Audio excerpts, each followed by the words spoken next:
All right, folks. So we went down the rabbit hole, and I was trying not to. I really wanted to avoid doing this, but here we are.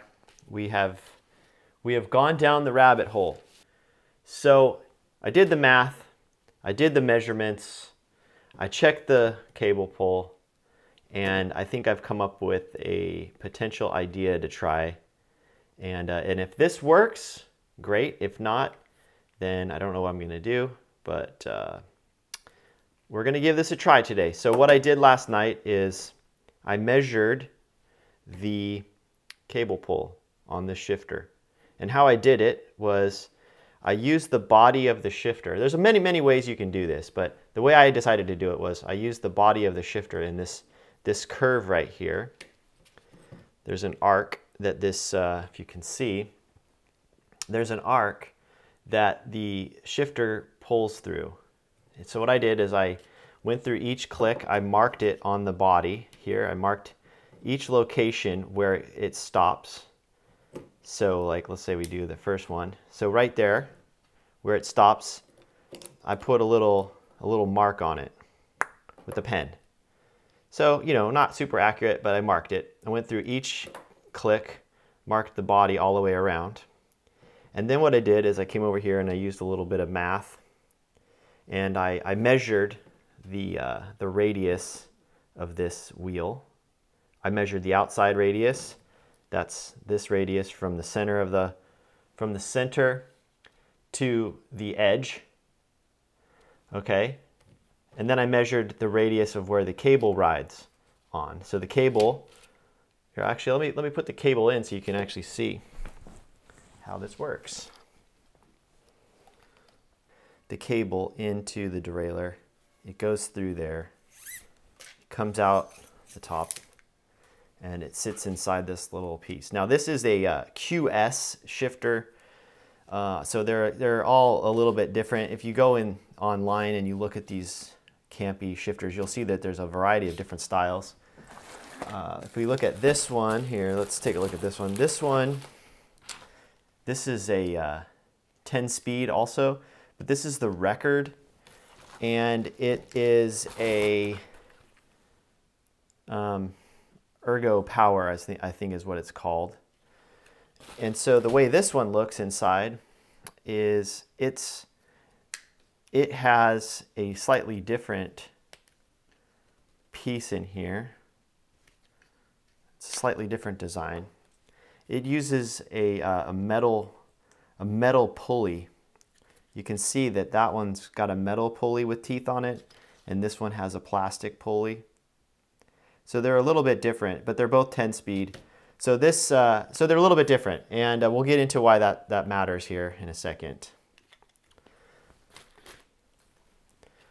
So what I did is as you shift, as you pull the shifter and it clicks, it pulls a certain amount of cable.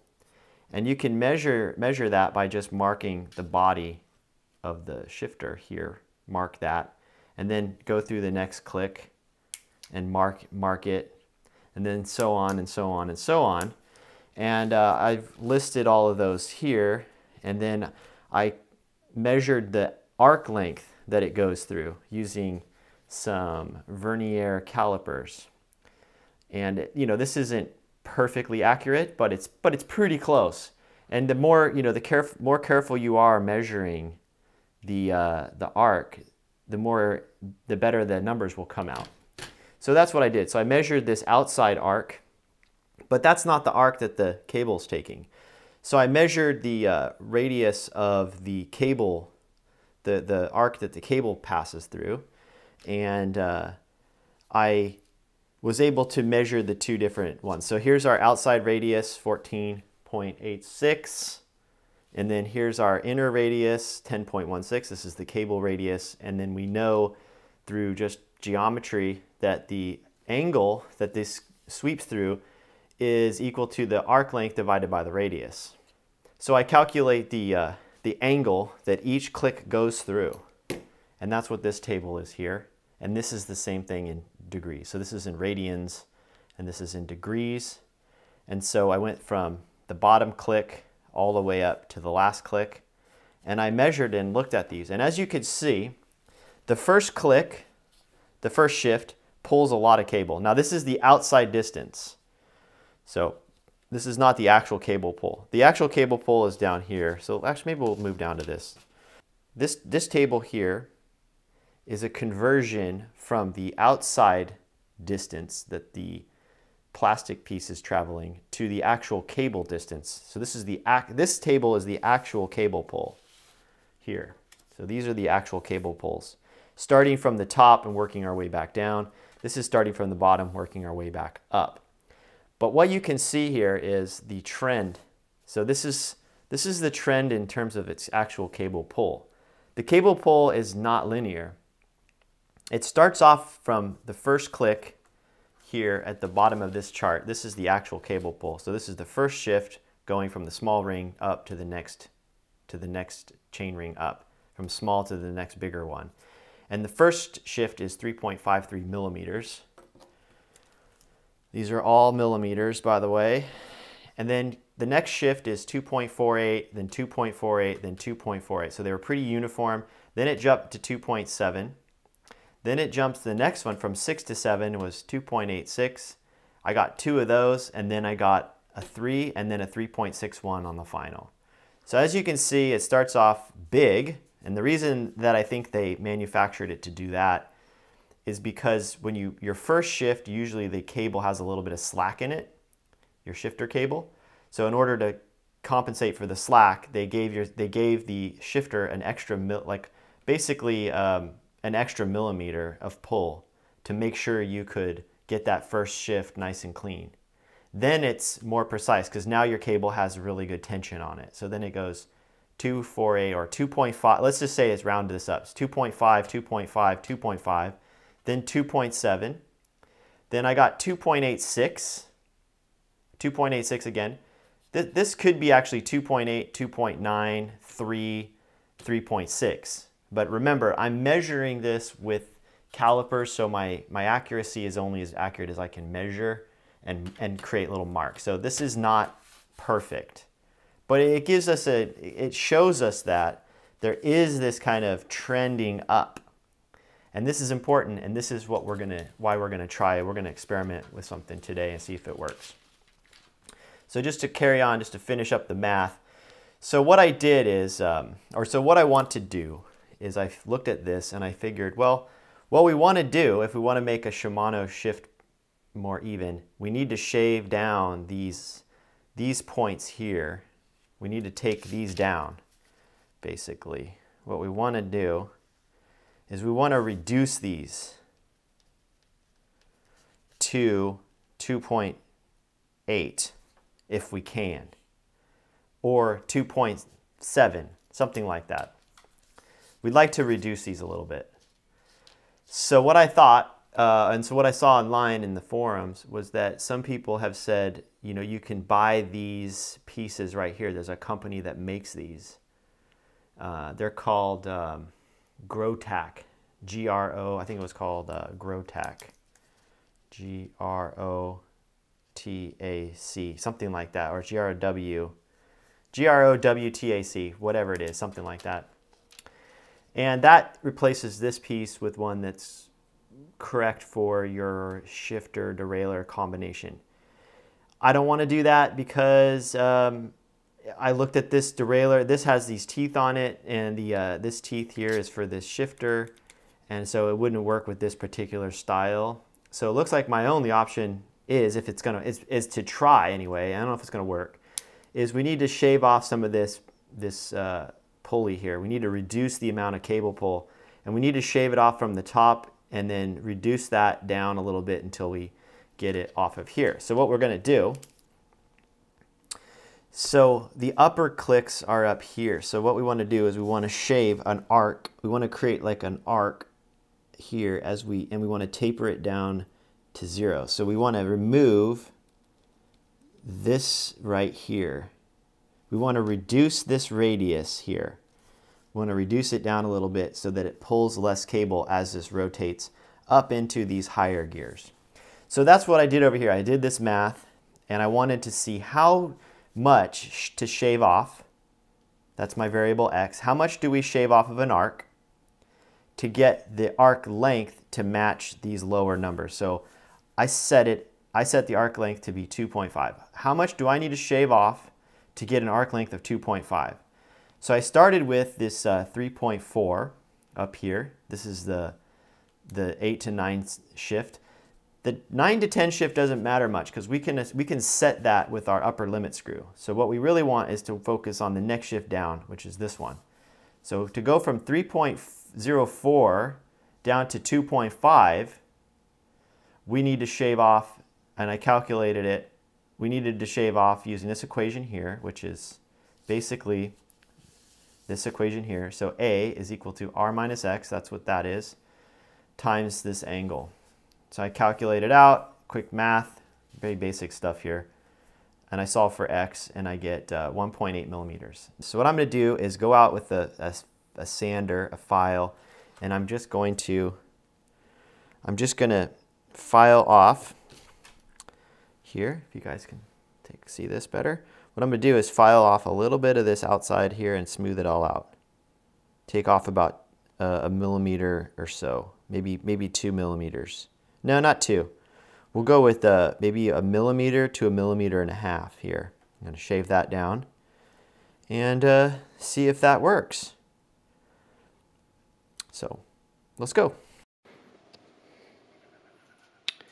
All right, so I've done the math on this a couple of different ways, and I think what I'm going to do is, I don't know if you can see this little line I drew on here, but I drew this red line, and it starts from this little corner, and it works its way around. Okay, so it starts from this corner, and it works its way around, and it slowly gets less. Now, I marked the top here where it shifts. This is the point at where it starts to shift right here. From here down to here, this is the area where your shift is pretty good as far as it's about consistent.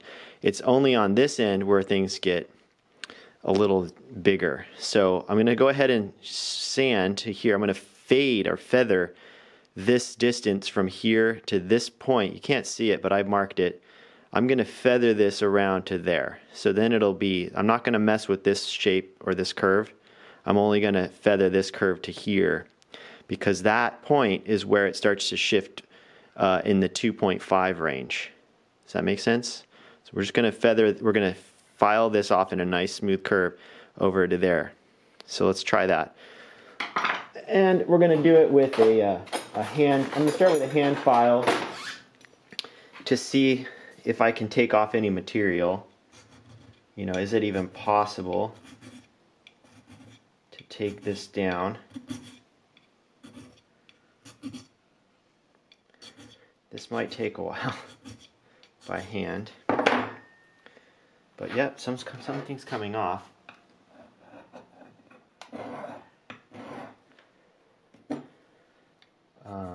But we got to keep it fairly square.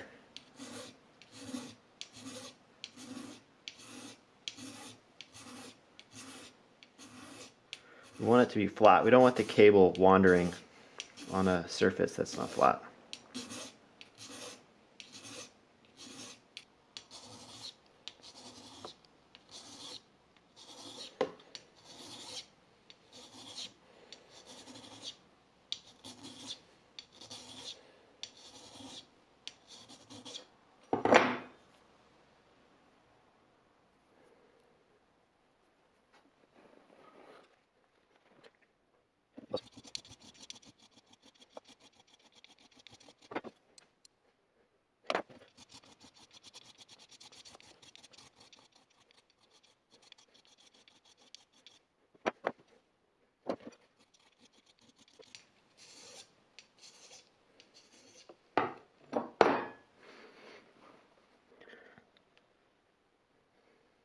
Looks pretty good.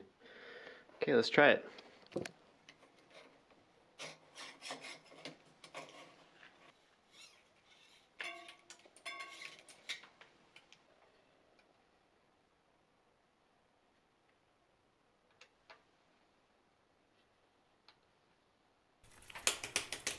All right, let's put it in the big ring in the front.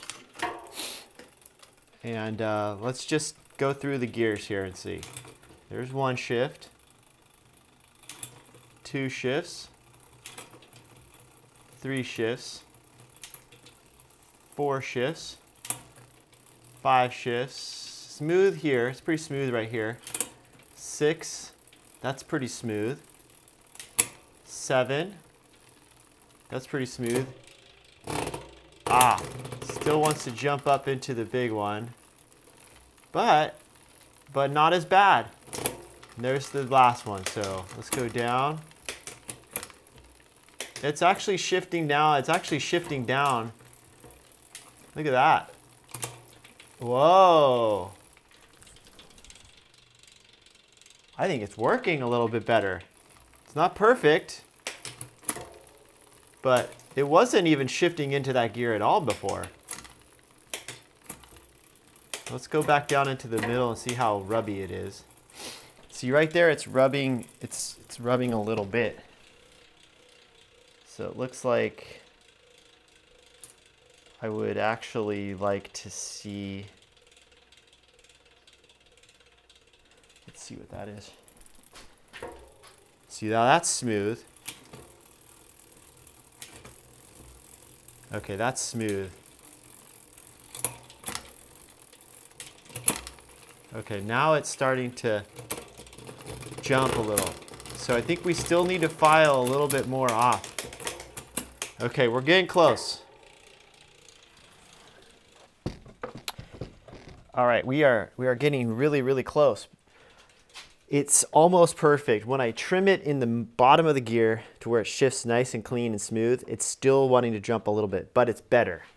So let's pull this back off and file down a little bit more. So this is trial number 2. And we'll start off in the first gear. Okay, we may have to trim this. So I think, yeah, a little too slack. Let me get that slack out first. Okay. That's better. Okay. All right, here we go. You ready, Miss Coles? Ready. Okay, here's the first shift. You have to trim this a little bit.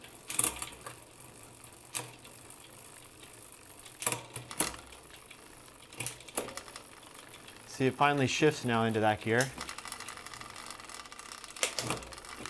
It didn't shift into that gear before. So, Oh, nice. It's shifting into that gear now. yeah. Okay, let's go down into here, because this is the question, is where when I get it into the middle and then I trim it so it's smooth right here, then when I go to shift, it's not perfect. Let's see here, we gotta go this way a little bit. Let's try that. Let's see. See, that's pretty quiet. Okay, now let's try it.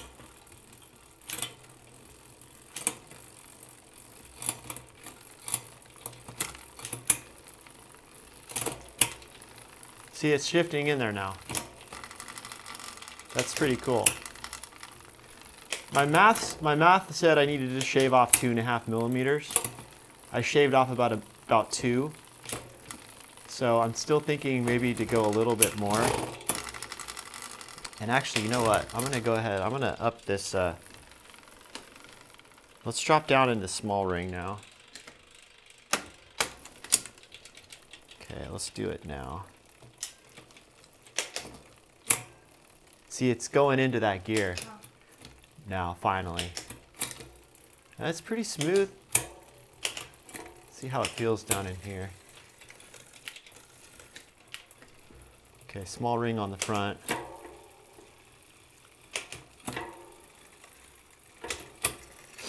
And now it's rubbing. So the clutch is actually off. Huh. Let's turn that on. The chain is a little long. I should take a link or two out.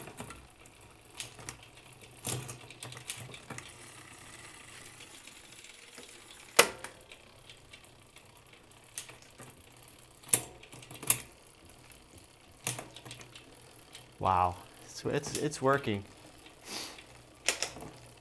It works. Wow. Well, it's actually working. It's actually working. I guess the next thing to do would be to do a road test. It's a little, so this is the one that's been bothering me. See, it still kind of wants to step onto that bigger ring. See that? Yeah, I can see that. See how it's still kind of wanting to? Mhm. So I'm wondering if maybe just a little bit more filing, just a tiny bit more. Get it to 2.5 millimeters. I mean, that's what the math said. The math said 2.5 millimeters. So, guess we'll have to go a little bit more. I mean, you can always disagree with the math, but the math is never wrong. Your inputs might be wrong, but math is never wrong. So, all right, this might actually work. Wow. I mean, it works right now. Yeah. That's writable. That's totally writable. So let me file this off. I'm gonna go just a 0.5 millimeter or 1/4 millimeter more. Put this back together. I'm gonna put hook the brake back up, and we'll go for a test ride. Test it. Oh my gosh, if this works, I will be so excited. And I'm gonna have to send a Christmas card to the guy who wrote about this on that blog. He really deserves it. All right, so we filed it down even a little bit more. So this will be run number 3. Let's see if we can get it to go. Now, to save you guys a little bit of time, I went ahead and hooked up the cable. It's all set up. And so starting at the bottom, we're in the small ring in the front. Let's just go through this. Okay, small ring in the front. First shift, second shift, third shift, fourth shift. Now we're starting to rub on the front derailleur. Fifth shift, sixth, seventh. Now here's where it would skip to the big ring. 8 and 9. We shift down now, it'll actually shift to the 9th gear. There's the 8th, back to the 9, up to the top.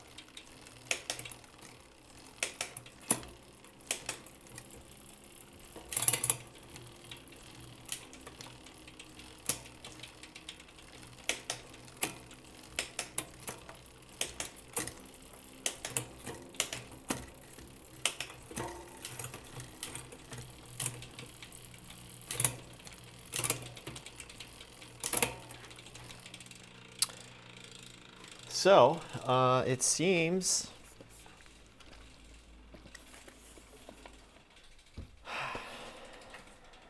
it seems to be working, at least on the stand. I filed it down. I ended up taking off, what was that about? I definitely took off at least 2.5 millimeters, maybe close to 3, and it's working. So what I'm going to do is I'm going to hook back, put the rear brake cable back on. I'm going to adjust these levers a little bit better just so they're more comfortable where I like them. And then we're going to go test this out on the real road and see if we may have actually made this work. It's working on the stand. Miss Cools, you tried it. I let you shift it. What did you think? Did it work? It felt like it was working so far. All right, so let's go test it out in the real world, because nothing really works until you test it out in the real world. Yeah, because the first time it worked out on the stand too, didn't it? It did. Well, it did and it didn't. It sort of did. I wasn't paying that close attention. It just, the bottom of the cassette was shifting really well, so I just thought, yeah, it's working. But then when I wrote it, I picked up on that that last shift wasn't doing a very good job. So